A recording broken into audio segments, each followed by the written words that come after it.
Hi, Mike Russon here. I just wanted to give a little chat about pyrography and burning wood, images onto wood.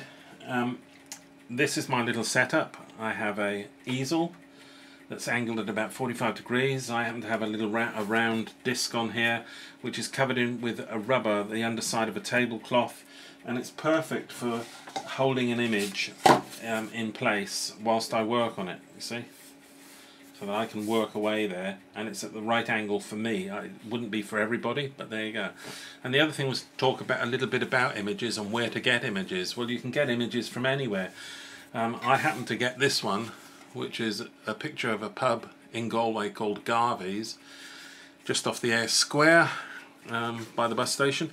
And I was waiting to come home, and I popped in there to have a quick pint of the old Guinness, like you do, and I found this beer mat, and that is the picture of Garvey's pub on a beer mat that I've put onto this wood, drawn freehand, and you can see there's quite a bit of detail on it. It's obviously still a work in progress, which I'll finish shortly. The other thing was, when you're putting an image on, this is one that I've started to do, that's an image of a surfer in the ocean.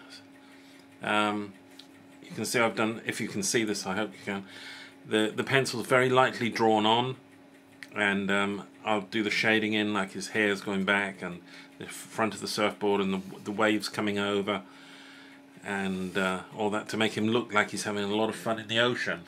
And one thing I would say with art as well is sometimes less is more.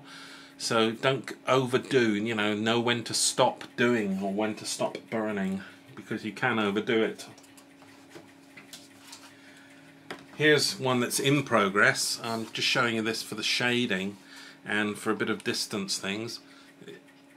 You'll see that he's a wizard. He's standing on a stone. I've yet to put the water around him, but there's things in the distance. I tend to keep the things in the distance, keep them soft so that it looks far away. And then you start to shade in, and you'll see that on the edges here and part of his boots that I've left unburnt space. Well, on paper this would be white space, and also on the hat. The reason for that is to give it sort of a shadow and make it look like it's coming out of the picture for you.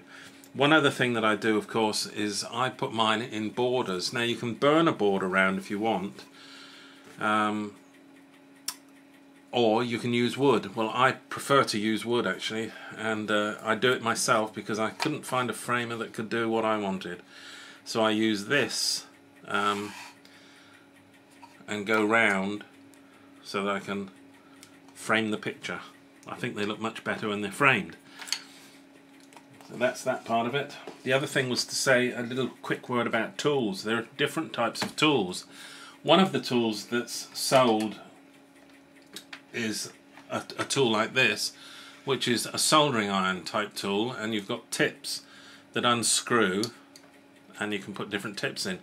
It can be quite a good little tool to use, but it hasn't got the flexibility and heat flexibility of a wire burner, and this is a wire burner.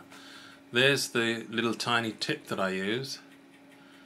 You can see that one there, and here's a shading tip, which is a spoon.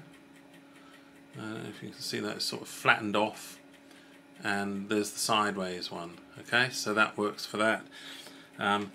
This gives off a huge amount of heat. If I turn the machine on, whoa, hold on, put that in there. Turn the machine on and turn it right up. That's 10 on the. That's about 1100 degrees centigrade. It is extremely hot, so you have to also be careful, don't have kids around you. Another thing that I do as well is, while it's hot, is cleaning, is to use a little wire brush. This was a welding brush, and just brush off any excess ash or resins that build up on them from the wood. Okay, so I'll turn that down. In fact, I'll turn it off. And that's about it for this. It's just to say that, if you're doing this kind of stuff and you're having fun, come back. I hope this has been a bit of a use to you, and I will post more stuff as soon as possible. Cheers, thank you for watching, goodbye.